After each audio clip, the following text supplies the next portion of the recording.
Certainly. Here's a recipe for making French fries with cheese. Ingredients: 4 large potatoes, vegetable oil for frying, salt to taste, 1 cup grated cheddar cheese, or your preferred cheese. Optional toppings: chopped green onions, cooked bacon bits, or sour cream. Instructions: peel the potatoes and cut them into even-sized sticks, about 1/4 inch thick. Rinse the cut potatoes under cold water to remove excess starch. Fill a large bowl with cold water and add the potato sticks.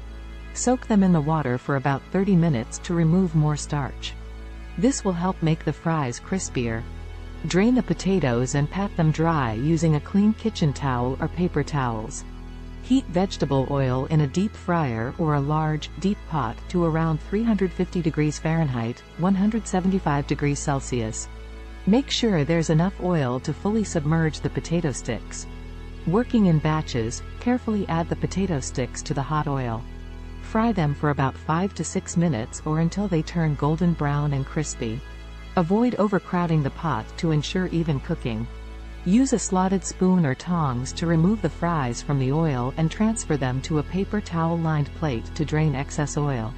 Sprinkle the hot fries with salt while they're still greasy.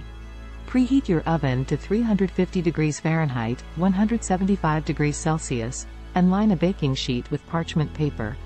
Arrange a layer of the cooked fries on the prepared baking sheet. Sprinkle grated cheese evenly over the fries. You can add as much cheese as you like, depending on your preference. Place the baking sheet in the oven and bake for about 5 minutes or until the cheese is melted and bubbly. Remove the baking sheet from the oven and let the fries cool slightly. If desired, you can top them with chopped green onions, cooked bacon bits, or a dollop of sour cream. Serve the French fries with cheese immediately as an appetizer, side dish, or snack. Enjoy your delicious homemade French fries with cheese.